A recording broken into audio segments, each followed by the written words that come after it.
Hello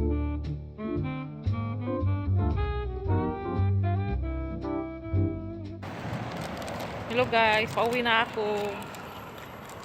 Nakatapos ko lang mag-work, so maglalakad lang ako pauwi. Hello mga daydong. Aray. It's freezing today.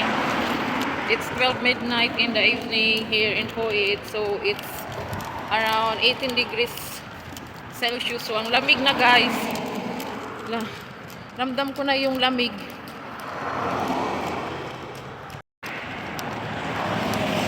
Look at guys, it's very cold. Manipis pa nga tong jacket ko eh, tapos wala pang akong suot na gloves eh. By December, January, February, super lamig na talaga dito sa Kuwait. Aabot to ng 5 degrees Celsius yung lamig niya. So sobrang lamig, maniligas yung kamay mo sa lamig. Hindi pa ngayon umabot ng negative guys. Super lamig na no. How much more yung mga like Canada, Australia, New Zealand, UK, lalo na yung Canada kasi nag-i-snow talaga doon, super snowy talaga doon yung lugar nila. Maninigas ka sa sobrang lamig. Unlike dito sa Kuwait guys, medyo carry pa yung lamig. Magsuot ka lang ng jacket na makapal. Tapos nakakalakad ka ng maayos, hindi yung katulad sa Canada, pag nag-i-snow halos di ka na makalakad, di ba? Pag doon ka sa Canada guys, pag sobrang kapal yung snow, magpala-pala ka pa ng snow doon. Super lamig and snowy.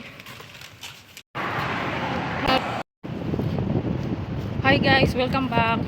So nakatawid na ako sa kalsada guys. So ngayon kasi it's weekend. So lahat ng mga lokal dito lagi nasa labas.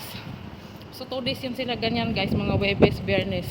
And then grabe sila dito magpatakbo ng sasakyan nila kasi pinapalipad nila yung mga sasakyan nila guys. And then ito nga guys, hindi nila iniisip kung magkano yung sasakyan nila. Basta makapagpalipad sila ng sasakyan nila, ang bibilis. Hindi nila iniisip kung mahal or mura yung sasakyan dito. Ganon sila ka ano dito sa mga kayamanan nila, wala silang paki. Yun lang ang masasabi ko.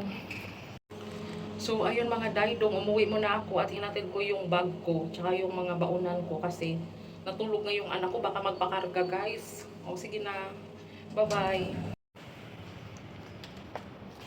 Sunduin ko na yung anak ko. Ano naman yung magustuhan at mapili niya. Oh.